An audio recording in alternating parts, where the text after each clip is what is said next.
La tension monte sur l'île d'Anjouan. Un homme a été tué cet après-midi à Moutsamoudou. Le jeune homme d'une vingtaine d'années a reçu une balle en pleine poitrine.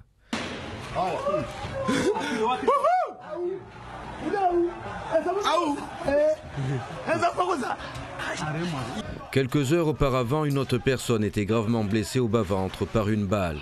Depuis 3 jours, le centre-ville devenu une zone de guerre suscite beaucoup d'inquiétudes. La situation actuellement, elle est difficile pour tout le monde. Moi-même, j'ai eu ma famille au téléphone. Ça n'a pas été facile cette nuit, la nuit dernière, je veux dire. C'était vraiment difficile parce que tout le monde s'est retrouvé enfermé dans leur maison, que personne ne pouvait bouger, quoi. Donc toute la nuit, c'était ça, c'était le noir. D'abord, il n'y avait pas de lumière, c'était le noir total. Donc la population à Moutsamoudou a vécu cette terreur durant toute la nuit jusqu'à ce matin. Les échanges de tirs à balles réelles entre le peloton d'intervention de la gendarmerie nationale et des civils armés persistent depuis dimanche.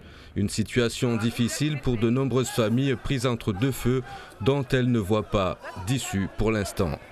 On nous parle ici des militaires qui ont débarqué, mais réellement, ce qui se passe, c'est que l'armée elle-même n'arrive pas à contrôler la capitale Moutsamoudou, notamment le port, la partie à Beaumont et la Médina centre-ville, je veux dire.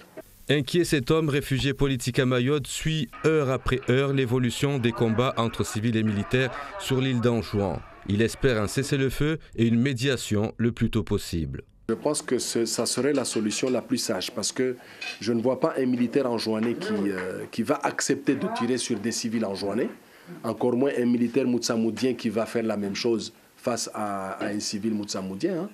Donc ils savent tous que ça va être le bain de sang parce que les jeunes à Moutsamoudou ne vont pas lâcher. Hein. Surtout que maintenant ils sont armés, ils ne vont pas lâcher. Un moyen de médiation entre civils et l'armée initié par le pouvoir central pour éviter le pire.